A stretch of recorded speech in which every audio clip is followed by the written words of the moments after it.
The librarian told me, kids like me don't know anything, until the police were called.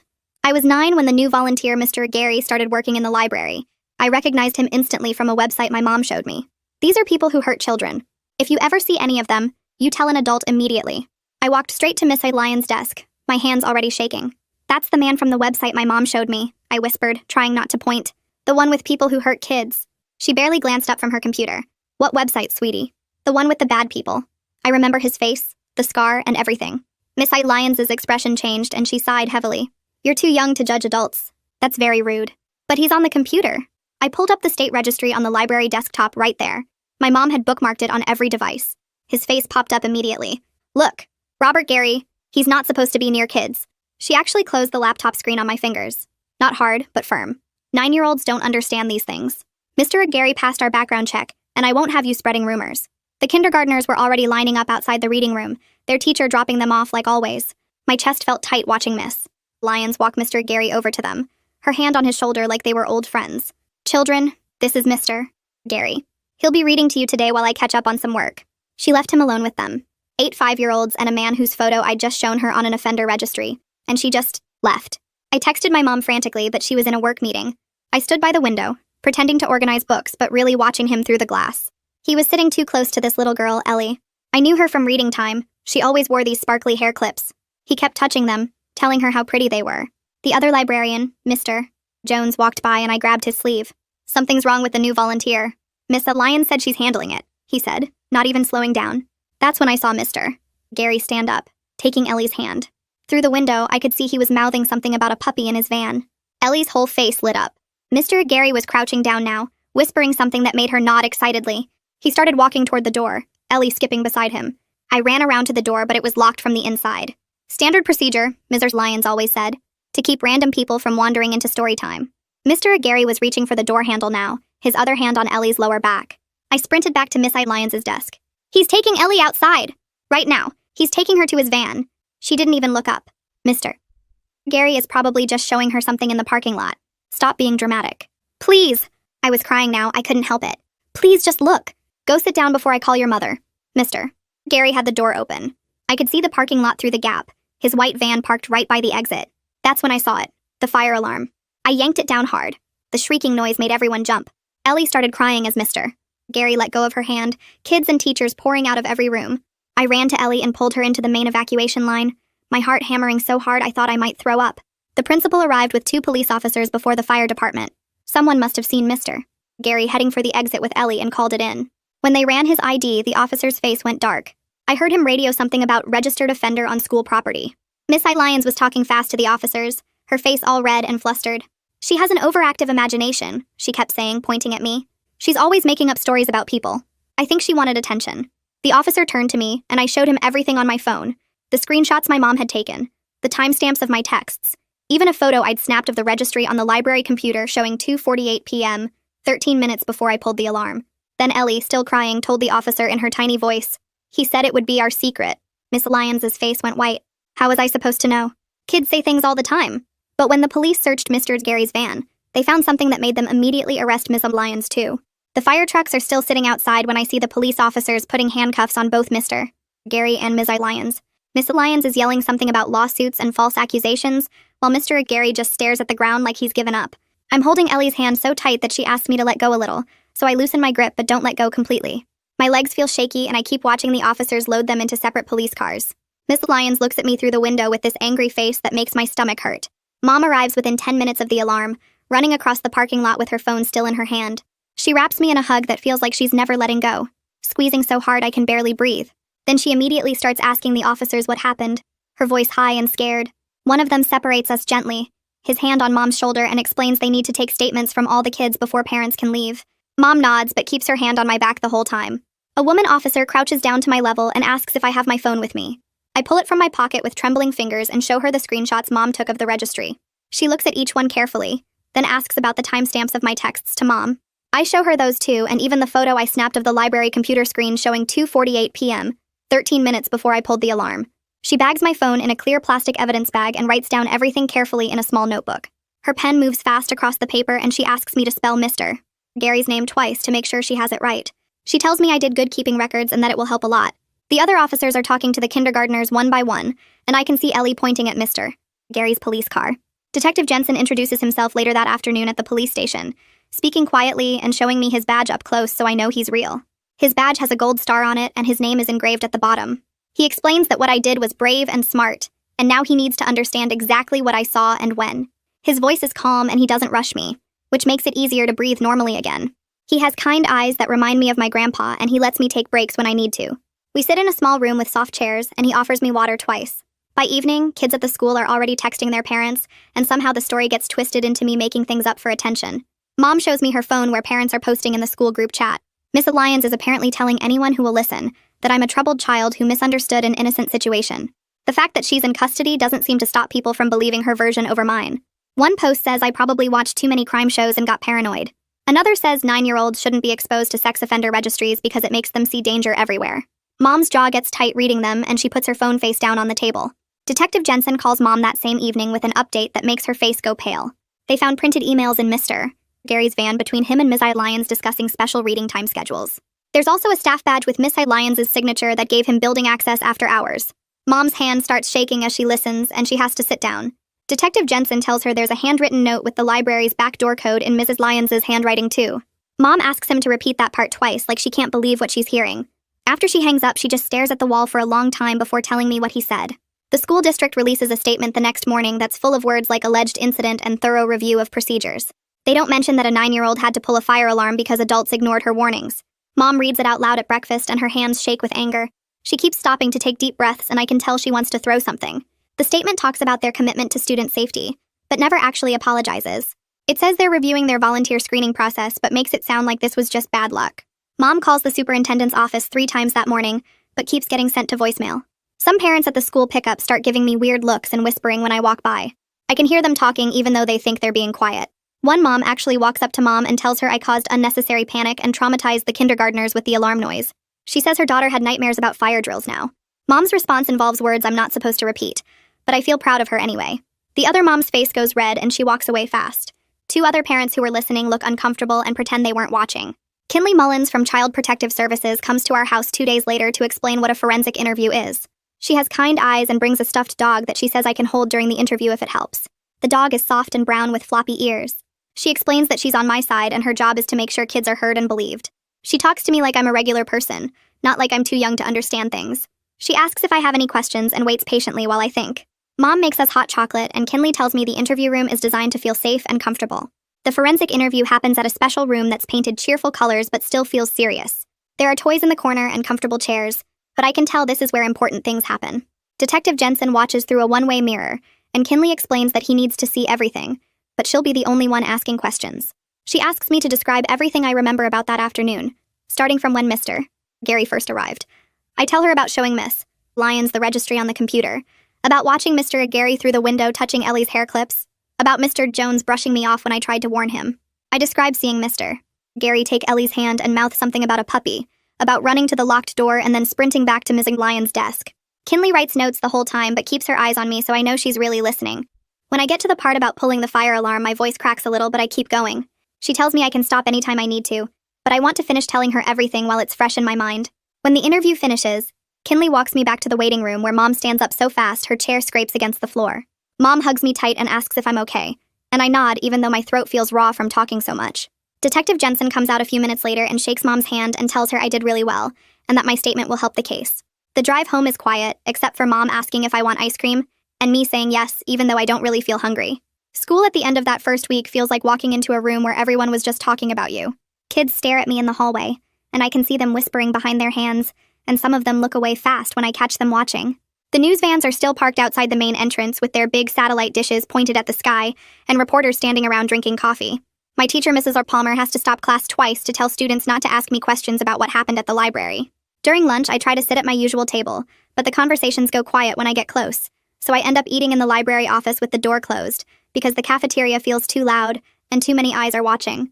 The librarian lets me sit at her desk and doesn't ask any questions, which I appreciate more than she probably knows.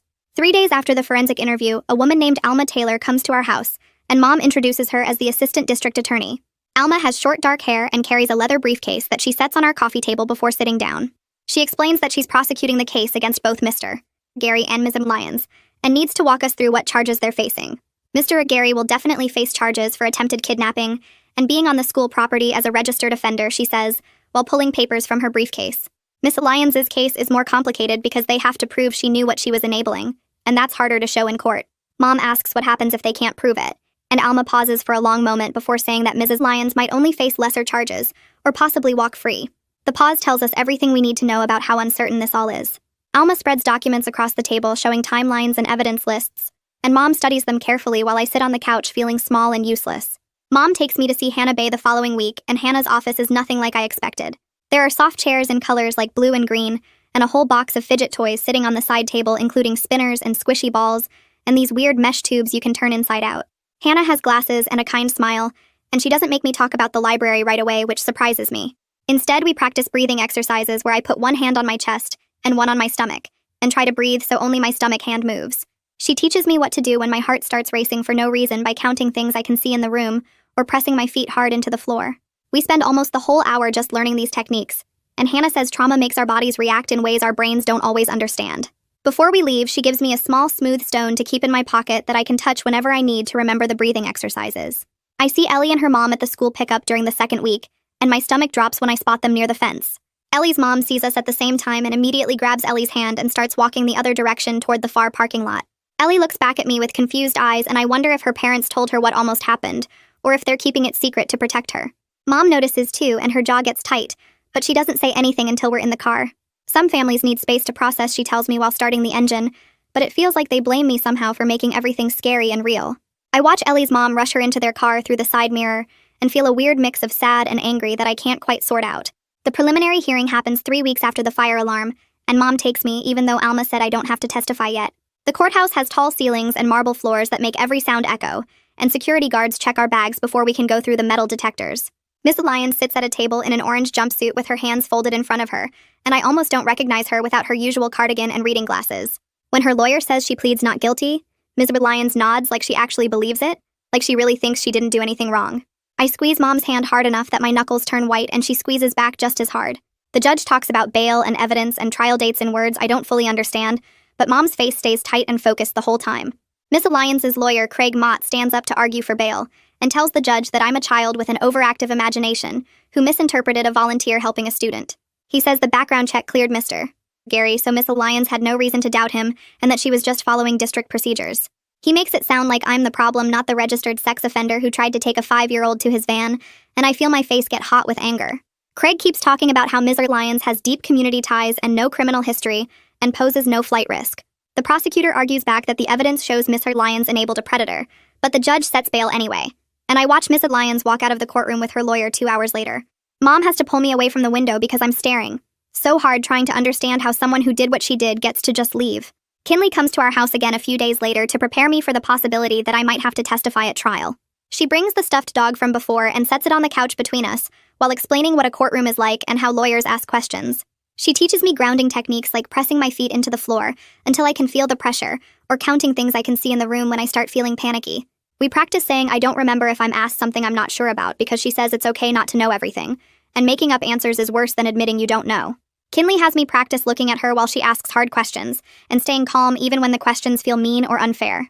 We spend 2 hours going through different scenarios, and by the end my head hurts, but I feel a little more ready for whatever comes next. Detective Jensen calls on a Tuesday afternoon, and Mom puts him on speaker so I can hear too.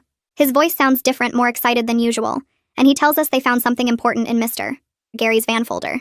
There's a printed memo with the library's backdoor security code, and Mr. Lyons' signature at the bottom, he says, and also a roster of kindergarten reading time participants with Ellie's name circled in red ink. The handwriting matches samples they took from Missy Lyons' desk, which means she was directly involved in planning access for Mr. Gary. Mom's hand starts shaking while she holds the phone, and she has to sit down on the kitchen chair. Detective Jensen says this changes everything because it proves Miss Lyons wasn't just negligent, she was actively helping Mr. Gary get to specific kids. After Mom hangs up, she stares at the wall for a long time before telling me what this means for the case, and I can see her hands are still shaking. The school board holds a closed meeting that Mom isn't allowed to attend, but she hears from another parent that they spent most of the time talking about liability insurance instead of what went wrong. The risk manager apparently said their priority is protecting the district from lawsuits, not discussing how a registered sex offender ended up volunteering with kindergartners. Mom makes a lot of angry phone calls that night to board members and the superintendent, and I can hear her voice getting louder through my bedroom wall. She keeps saying things about accountability and children's safety, and how insurance money won't fix what almost happened. When she finally comes to say goodnight, her eyes are red and tired, but she tells me she's not giving up on making them take responsibility. A reporter named Emily Rowland publishes the first article about the case on Friday morning, and suddenly our phone won't stop ringing. The article has details about Mr. Gary's history, and the evidence found in his van, and quotes from unnamed sources about the investigation. Mom's phone buzzes constantly with calls from other reporters and people we don't know, and she finally turns it off after lunch. The article gets shared online, and the comments section fills up with people arguing about whether I'm a hero or a troublemaker who caused unnecessary panic. One person writes that 9-year-olds shouldn't have access to sex offender registries because it makes them paranoid about normal adults. Another person says I probably made the whole thing up for attention, and that Ms. Lyons is the real victim of a witch hunt. Mom reads some of the comments out loud at dinner and gets so angry she slams her laptop shut and tells me I'm never allowed to read them. I sneak onto the computer later that night anyway, and read through dozens of comments before Mom catches me and unplugs the router. The next week, Mom starts leaving for work later and coming home earlier than she used to. I notice because she's always been gone before I wake up for school, but now she's making me breakfast at the kitchen table. She tells me she talked to her boss about flexible hours so she can take me to all the appointments with Alma and Detective Jensen and Hannah. I hear her on the phone with the electric company one afternoon when I'm supposed to be doing homework. Her voice sounds tired and small, asking if they can give her until next month to pay the full bill. She promises she's good for it and just needs a little more time. I pretend I'm focused on my math worksheet, but I'm really listening to every word. That night, I hear crying coming from her bedroom after she thinks I'm asleep. I stand in the hallway with my hand on the doorknob, but I don't go in because I don't know what to say about being the reason everything costs so much money. Mom tells me at breakfast a few weeks later that Ellie transferred to a different school across town. She says Ellie's parents think a fresh start will be good for her. I ask if I can call Ellie to say goodbye, but Mom shakes her head and explains that Ellie's family needs space right now to help her heal. I write Ellie a letter anyway on my best stationery with the sparkly borders. I tell her I'm sorry the fire alarm was so loud and scary and that I hope she's okay. I write that I miss seeing her at reading time and talking about our favorite books. I fold it carefully and put it in an envelope with her name on the front. Mom finds it on my desk and sits down next to me. She says maybe we can send it later when Ellie's family is ready, but right now they need privacy. The letter stays in my desk drawer, and sometimes I take it out and read it when I'm feeling lonely. I wonder if Ellie still wears those sparkly hair clips, or if they remind her too much of that day. Alma calls on a Tuesday afternoon and Mom puts her on speaker so I can hear. Her voice sounds different from usual. She explains that Mr. Gary's lawyer contacted her about a plea deal to avoid going to trial. If he pleads guilty to some of the charges, they'll recommend a shorter sentence, and I won't have to testify in court. But it also means some details about what he planned might never become public record. Mom asks what I think, and I stare at the phone not knowing what to say. Part of me feels relieved I won't have to sit in a courtroom and answer questions with everyone staring at me. But another part feels cheated, like he's getting away with something even though he'll still go to prison. I tell Alma I need to think about it. She says that's okay and we can talk more at our next meeting. After she hangs up, I go to my room and lie on my bed staring at the ceiling. Both options feel scary in different ways, and I hate that I have to choose. Detective Jensen calls a few days later with news that makes Mom's face turn red. She has to sit down at the kitchen table and grip the edge hard with both hands. He tells us that 2 years ago, another librarian filed a complaint about Mr. Gary being too friendly with young girls during story time. The complaint described him sitting too close and touching their hair and asking them personal questions. But the report was marked as unfounded and filed away without any real investigation. Mom asks who reviewed the complaint, and Detective Jensen says it was Ms. Lyons. She was the supervisor who decided it didn't need follow-up. Mom's hands start shaking, and she asks Detective Jensen to repeat that part. He does, and adds that if Mrs. Lyons had done her job back then, Mr. Gary would never have been allowed near the library again. Mom thanks him for the information and hangs up. She sits at the table for a long time, just breathing hard and staring at nothing. When she finally looks at me, her eyes are wet and angry. She says some people don't deserve to work with children, and Ms. Lyons is one of them. The principal calls Mom the following week about an upcoming school assembly on library safety. She suggests in a voice that's trying to sound kind that I might be more comfortable sitting it out. Mom's face gets that look it gets when she's trying not to yell. She tells the principal very clearly that I'll be attending every school event I want to attend. The principal starts to say something about other students feeling uncomfortable, but Mom cuts her off. She says if anyone has a problem with me being there, they can take it up with her directly. After she hangs up, she asks if I actually want to go to the assembly. I think about hiding in the nurse's office while everyone else learns about safety rules I already know. But then I think about Miss Lyons telling me to sit down and be quiet. I tell Mom I want to go. She nods and says she's proud of me. The day of the assembly, I sit in the front row with my head up while kids whisper behind me. The principal talks about new volunteer screening procedures without ever mentioning why they're necessary. I count the ceiling tiles and practice my breathing exercises until it's over. Hannah asks me during our next session how I'm feeling about pulling the fire alarm. I tell her some people at the school think I overreacted and caused problems for no reason. She nods and doesn't look surprised. Then she asks me what would have happened if I hadn't pulled it. I think about Mr. Gary's hand on Ellie's back and his van in the parking lot, and Ellie's excited face when he mentioned the puppy. I tell Hannah that Ellie might be gone. Hannah nods again and says that's the only thing that matters. She explains that sometimes doing the right thing makes people uncomfortable or angry, but that doesn't make it wrong. The guilt in my chest gets a little lighter when she says that. It doesn't disappear completely, but it feels less heavy than before. I practice saying out loud that I did the right thing, even though it was scary. Hannah makes me say it 5 times until my voice sounds like I believe it. I see Miss Lyons at the grocery store 2 weeks later when Mom and I are buying milk and cereal. She's in the produce section looking at apples. Her hair is different, and she's wearing regular clothes instead of her librarian outfits, but I recognize her immediately. She looks up and sees me at the same time. Her eyes go cold and hard, and she just stares at me across the vegetables. Mom notices where I'm looking and immediately steps between us. She takes my hand and we walk quickly to the checkout without getting everything on our list. In the parking lot, Mom calls Detective Jensen and tells him what happened. He asks if Miss Lyons said anything or came near us. Mom says no, but the way she looked at me felt threatening. Detective Jensen says, Miss Lyons isn't supposed to be anywhere near me as part of her bond conditions. He makes a note to tell Alma so the prosecutor knows Miss Lyons violated the order. Mom keeps checking the rearview mirror the whole drive home to make sure no one is following us. The school sends a letter to all parents about enhanced safety measures the next month. Mom reads it out loud at dinner with a bitter laugh in her voice. The letter talks about new fingerprint background checks and continuous monitoring of volunteers. It uses words like proactive and comprehensive, without ever admitting the old system failed. There's no mention of how a registered sex offender ended up volunteering with kindergartners, or why it took a 9-year-old to stop him. Mom finishes reading and drops the letter on the table. She says it's a nice piece of fiction. Later, I see her in her office framing the letter and hanging it on the wall next to her desk. When I ask why, she says it's a reminder that institutions protect themselves before they protect kids. I don't fully understand what she means, but I can tell she's still angry about it. Emily sends Mom an email asking if I'd be willing to do an on-the-record interview about what happened. She promises to be sensitive and let me tell my story in my own words. Mom reads the email twice, then deletes it without responding. She tells me she's protecting me from more attention and stress. I can tell part of her wishes people could hear my side of things directly, instead of through police reports and court documents. That night, I hear her crying in her room again. I feel guilty for causing so many problems and making everything so hard. I want to tell her I'm sorry, but I don't know how to apologize for doing the right thing. I lie in bed counting the glow in the dark stars on my ceiling until I finally fall asleep. Alma calls the next week with news about Mr. Gary.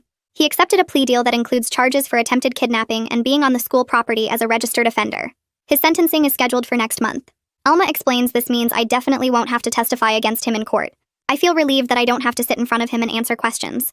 But I also feel cheated, like he's getting away with something even though he's going to prison for years. Mom asks what the sentence will probably be, and Alma says likely 8 to 12 years. It sounds like a long time, but I keep thinking about Ellie and what almost happened. I wonder if 12 years is enough for trying to take a little girl to his van. Alma says I can write a victim impact statement that the judge will read even if I don't testify. I tell her I'll think about it. After we hang up, I go to my room and close the door. I sit on my bed feeling relieved and angry and guilty all at the same time. Kinley comes over 3 days later with a special notebook that has lines for writing and a picture of a tree on the cover. She sits on the floor of my room with me and explains that a victim impact statement is my chance to tell the judge how what happened affected me. I don't have to read it out loud in court, she says, but the judge will read every word before deciding on sentencing. We start with easy questions about what I remember feeling that day at the library, and I tell her about my hands shaking when I tried to show Mrs. Lyons the computer screen. Kinley writes down everything I say without changing my words or making them sound more grown up. When I tell her about the nightmares where I'm running toward the fire alarm but my legs won't move fast enough, she stops writing for a second and just nods like she understands. The statement takes 2 hours to finish, and by the end my hand hurts from gripping the pencil so tight. Kinley reads it back to me to make sure it sounds like my actual voice, then puts it in a folder with my name on it. I slide the folder under my bed next to my journal, and I don't tell anyone except Mom that it's there. A week later, Mom gets a call from Alma about Miss Lyons filing a lawsuit against the school district. Miss Lyons is claiming she followed all the proper procedures, and the district is just making her a scapegoat to avoid their own responsibility. The district fires back with their own legal filing about negligence and breach of duty, and suddenly there are lawyers arguing about who failed worse. Alma explains over the phone that this civil lawsuit is separate from the criminal case, but Mom keeps saying it feels like everyone cares more about protecting their money than about what almost happened to Ellie. I listen from the hallway and wonder if anyone besides us remembers that this whole thing is about a 5-year-old girl who almost got taken. The next day, an envelope arrives from the district's risk manager with an official-looking letter inside. Mom reads it once, then twice, then a third time before her face goes red. The letter offers to pay for all my therapy sessions with Hannah if Mom signs a paper promising not to talk about the case publicly or sue the district later. Mom stares at the letter for a long minute, then tears it into small pieces and drops them in the trash. She calls the risk manager back and tells him we don't accept hush money, and I hear her voice shaking with anger through the phone. I feel proud of her for saying no, even though I know the therapy bills are stacking up on her desk. She doesn't think I noticed the envelopes marked past due, but I see them when I'm getting pencils from her office. The money stress starts showing up in other ways, too. Mom snaps at me for leaving my backpack on the floor, then apologizes 5 minutes later. I start getting stomach aches before school that make me want to stay home, and Mom has to call me in sick twice in 1 week. During my next appointment, Hannah suggests a family session where Mom and I can talk about how the case is affecting both of us, instead of pretending everything is fine. We sit on Hannah's couch together, and Hannah asks us each to say one thing that's been hard. Mom starts crying and says she's sorry for making me worry about adult problems like money and lawyers. I cry too and tell her I feel guilty for causing so many problems by pulling the fire alarm. Hannah hands us both tissues and helps us understand that none of this is my fault, and that Mom is allowed to be stressed without me feeling responsible. Things get a little better after that session. Mom stops trying to hide the bills, and I stop pretending the stomach aches aren't real. 2 weeks later, I open our mailbox after school and find an envelope with no return address, and my name written in blocky letters. Inside is a note on plain white paper that just says, "Liars get what they deserve." My hands start shaking as I bring it inside to show Mom. She calls Detective Jensen immediately, and he drives over within 20 minutes to bag the note as evidence. He asks if we've noticed anyone following us or watching the house, and Mom mentions the car that's been parked down the street some evenings. Detective Jensen makes notes and promises to increase patrol cars driving past our house. That night, I check every lock on every door and window 3 times before bed, and Mom doesn't tell me to stop. I lie awake listening for sounds outside and wondering who sent the note. Meanwhile, Emily files something called Freedom of Information Act requests to get copies of the old complaint about Mr. Gary and internal emails about how the district screens volunteers. The district responds by citing privacy exemptions and refusing to release most of the documents she asked for. Emily appeals the decision, and Mom explains to me over breakfast that this is how reporters hold powerful people accountable, even when those people don't want to cooperate. I ask why the district won't just show the emails if they have nothing to hide, and Mom says that's exactly the right question. 8 months after I pulled the fire alarm, Ellie's mom finally returns one of Mom's many phone calls. Mom's face goes pale as she listens, and when she hangs up, she sits down at the kitchen table and puts her head in her hands. Ellie has been having nightmares, her mom explains, and started seeing a therapist who helped her remember things she'd forgotten. It turns out Miss Lyons had arranged several special reading times with just Ellie and Mr. Gary before that day, sessions that seemed normal to Ellie at the time, but now she understands weren't normal at all. The therapist used special techniques to help Ellie remember without planting false memories, and everything Ellie described matched patterns that Mr. Gary had used before. Mom calls Alma right away to report what Ellie's mom told her, and Alma says this new disclosure changes everything about Ms. Lyons' case. Within a week, Alma files additional charges of child endangerment and accessory to attempted kidnapping against Ms. Lyons. The evidence that Ms. Lyons deliberately created opportunities for Mr. Gary to be alone with Ellie makes the case much stronger than before. Mom cries when Alma calls with the news, and I can't tell if she's crying from relief that justice might actually happen, or from sadness about what Ellie went through in those special reading sessions. Probably both. At the school, some of the parents who blamed me for causing drama start getting quieter as more evidence becomes public. A few even apologize to Mom at pickup, saying they didn't understand the full situation before. They don't apologize directly to me, though. Just to Mom like I'm not standing right there. The whispers in the hallway change from troublemaker to that poor kid, which somehow doesn't feel much better than before. I still eat lunch in the library office because the cafeteria feels too loud.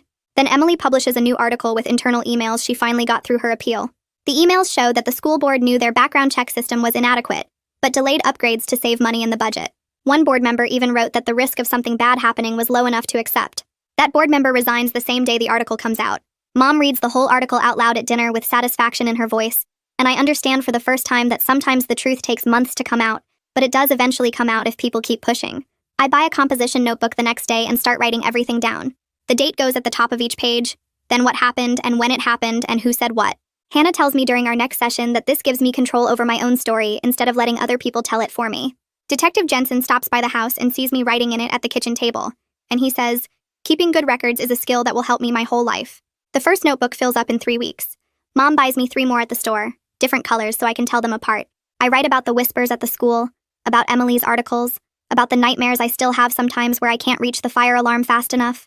Writing it down makes it feel less like it's bouncing around inside my head with nowhere to go. Alma calls in early November to say the trial date got set for February. Mom puts the phone on speaker so I can hear too. Craig Mott filed something that signals he's going to attack how the police collected evidence from the van instead of trying to say Ms. Lyons is innocent. Alma explains, this is what defense lawyers do when the evidence against their client is really strong. They look for technical problems with how it was gathered. I practice my breathing exercises that night before bed, the ones Hannah taught me. In through the nose for 4 counts, hold for 4, out through the mouth for 4. The trial is still months away, but my chest gets tight just thinking about having to sit in that courtroom. Mom sits me down after Thanksgiving and says she thinks I should switch schools when winter break ends. The stares and whispers at my current school haven't gotten better, and she found a good school 20 minutes away where nobody knows about the fire alarm or the case. I don't want to leave my teacher, but I also don't want to keep eating lunch alone in the library office anymore. The first day at the new school in January feels weird and good at the same time. Nobody points at me in the hallway. Nobody whispers when I walk past. I can breathe normally again, like my lungs have more space. I miss my old teacher, though, the way she used to let me help organize the classroom library. Hannah's sessions start changing around the same time. She says we're shifting from crisis management to building skills I'll need for years. We practice what to do when I see someone who reminds me of Mr. Gary. Like how to check if I'm actually in danger, or if my brain is just being extra careful. She teaches me scripts for handling questions if new friends eventually learn about the case. We role-play different scenarios until I can get through them without my voice shaking. The sessions feel less about what happened, and more about how to keep living after something scary happens. I like that better, even though it's still hard work. The pretrial hearing happens on a cold morning in late January. Alma looks frustrated when she calls Mom afterward. The judge excluded some evidence on technical grounds about how it was collected from the van. Something about the search warrant paperwork not being filled out exactly right. Alma says the core evidence is still solid. The emails and the badge and the door code memo. Mom tries to explain to me over dinner that trials have a lot of rules that sometimes protect guilty people, and that's just how the system works even when it's not fair. I hate the system a little bit. I hate that Mr. Gary and Ms. Lyons get all these protections and rules working for them when Ellie didn't get any protection at all. The trial starts on a Monday morning in February, when it's so cold outside that my breath makes clouds.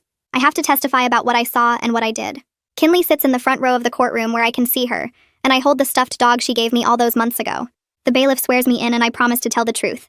Alma asks me questions in a gentle voice. I tell the judge about the registry website Mom showed me, about recognizing Mr.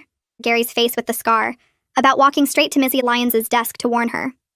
I describe showing her the computer screen with his photo right there, about her closing the laptop on my fingers. I explain watching through the window as Mr. Gary took Ellie's hand and started walking toward the door, about the fire alarm being my only choice left. My hands shake while I talk, but I keep going. The judge watches me the whole time with a serious face. Craig Mott stands up for cross-examination and his voice is different from Alma's, sharper somehow. He asks if I really understood what I was seeing that day, or if maybe I got confused about what Mr. Gary was doing. He suggests that maybe I wanted attention, or wanted to be a hero, that 9-year-olds sometimes make up stories. I stick to what Hannah taught me during practice sessions. I just describe exactly what I saw without guessing at why people did things. I saw Mr. Gary's photo on the registry. I showed it to Miss Lyons. I watched him take Ellie's hand toward the exit. I pulled the fire alarm. Those are facts, not guesses. My voice shakes when Craig asks if I like making adults look bad, but I don't cry. I press my feet into the floor the way Hannah taught me and I don't cry. The prosecution shows the jury evidence the next day. They pass around printed emails between Mr. Gary and Ms. Lyons discussing special reading time schedules. They show the staff badge with Miss Lyons' signature that gave him building access. They display the handwritten note with the library's backdoor code in Miss Lyons' handwriting. Then they play a recording of Ellie's forensic interview on speakers in the courtroom. Her little 5-year-old voice talks about the secret Mr. Gary mentioned, about how he said not to tell anyone about the puppy in his van. Several jurors lean forward with angry faces when they hear that. One woman juror wipes her eyes. Miss Lyons stares down at the table the whole time and won't look up, not even when her own lawyer touches her shoulder. Miss Lyons' defense brings in witnesses on Thursday. 3 different people talk about her 20 years working in libraries, her spotless record before this, all the reading programs she organized. Craig emphasizes over and over that she followed the background check procedures the district gave her, that she had no way of knowing Mr. Gary would be dangerous since he passed the official check. He makes it sound like she's a victim of a broken system instead of someone who enabled a predator. He talks about how she dedicated her career to helping children discover books. He never mentions that she ignored a 9-year-old's warning or dismissed an earlier complaint about Mr. Gary. The character witnesses make her sound like a nice person who made an innocent mistake, not someone who gave a registered offender access to kindergartners. Closing arguments happen on Friday afternoon. Alma stands in front of the jury and lays out everything in order. Miss Lyons ignored a 9-year-old's direct warning about a registered sex offender. She dismissed a previous staff complaint about Mr. Gary's behavior. She provided him with building access through a staff badge and security codes. She created multiple opportunities for him to be alone with young children, including special reading sessions with just him and Ellie. Alma's voice gets stronger as she talks, and she looks each juror in the eye. Craig argues that mistakes aren't crimes, that Miss Lyons never intended harm, that she was trying to give someone a second chance. He says the real villain is Mr. Gary, not Mr. Lyons. He asks the jury if they've ever made a mistake at work and suggests that Ms. Lyons shouldn't go to jail for trusting the wrong person. The jury gets the case right before the weekend starts. The judge tells them to go home and come back Monday to begin deliberations. The jury comes back on Monday afternoon. Mom and I sit in the front row while the judge reads the verdict form out loud. Guilty on child endangerment. Guilty on evidence tampering. Not guilty on accessory to attempted kidnapping. Alma leans over the railing afterward and explains that the jury believed Miss Lyons was careless and tried to hide her mistakes, but they couldn't prove she knew Mr. Gary planned to take Ellie that exact day. Mom squeezes my hand so tight it hurts when the verdict gets read. Miss Lyons stares straight ahead with no expression on her face. The sentencing hearing happens 3 weeks later in the same courtroom. The judge gives Miss R. Lyons 18 months in county jail and takes away her teaching and library licenses forever. She can never work with kids again. I sit next to Hannah in the gallery and watch Miss Lyons get led away in handcuffs. Later that afternoon in Hannah's office, I tell her I'm mad about the sentence. 18 months feels like nothing compared to what could have happened to Ellie. Hannah nods and says feeling angry doesn't mean I did anything wrong. The anger sits heavy in my chest anyway, like something I can't put down. The school district settles the civil case 4 months after the sentencing. Mom shows me the letter explaining they'll pay for policy reforms and give our family and Ellie's family some money without making us sign papers saying we can't talk about it. Mom uses part of the money to pay off all the therapy bills that piled up. She puts the rest in my college fund. The settlement letter talks about moving forward, but never actually says sorry for what happened. Emily writes another article about the new volunteer screening rules and mandatory training for library workers. Mom asked her to keep my name out of it, so the article focuses on how the system failed instead of telling individual stories. I feel relieved to stay anonymous. Part of me wishes people knew that a kid figured out what all the adults missed, but mostly I'm just tired of being noticed. We moved to a new town the summer after 5th grade ends. Mom found a better job that pays more money and makes things less tight at home. The new house has strong locks on every door and a security system that beeps when windows open. I sleep better knowing the house is protected. I make friends at my new school who don't know anything about fire alarms or libraries or trials. They just know me as the kid who likes reading and is pretty good at math. 3 years pass before I hear from Ellie again. Kinley forwards me an email one afternoon when I'm 12 years old. The message is short and says Ellie wanted to thank me for keeping her safe that day. She doesn't ask to meet up or stay in touch. She just wanted me to know she's okay now and taking karate classes. I read the email 5 times in a row. Then I save it in a special folder on my computer where I keep important things. Kinley visits our house a few weeks after Ellie's email arrives. She tells Mom and me that my case helped push through new laws across the whole state. All libraries and schools have to do better background checks on volunteers now. Staff members have to take training about reporting concerns. Kinley says sometimes one person being brave changes things for everyone who comes after. I feel proud when she says that, but I also feel tired from carrying this story for so long. I decide to write everything down in my own words. I work on it for weeks in a notebook Hannah gave me, making sure every detail is right. Hannah says this is me taking control of what happened instead of letting other people tell it wrong. I write about being 9 and scared and pulling the alarm. I write about adults not believing me and about Ellie almost getting taken. I keep it anonymous but make sure it's all true. The writing helps me feel like the story belongs to me now. I'm not completely healed and maybe never will be. Hannah says that's okay and normal, but I have tools now for managing the hard days when my chest gets tight or I can't sleep. I know how to spot red flags in adults who act wrong around kids. I trust my gut feelings even when other people say I'm overreacting. I can set boundaries when people make me uncomfortable. The nightmares about Mr. Gary and the van come less often now. I can walk past fire alarms in buildings without my heart racing. That feels like enough progress. Years later, when I'm in high school, I walk through the library in my new town looking for books for a project. I pass a fire alarm on the wall near the back exit. For just 1 second, I'm 9 years old again with shaking hands reaching up to pull it down. Then I blink, and I'm back in the present. Almost 16 and taller than I was. I reach out and touch the alarm gently, like saying thank you to the scared kid who trusted herself when nobody else would. I check out my books at the front desk and head home. I carry the story with me, but I don't let it carry me anymore. That's the full wrap-up. I always try to make sure these aren't just stories, but something you can carry into your own life. If even one idea stuck with you, that's a win. Subscribe so the next one finds you.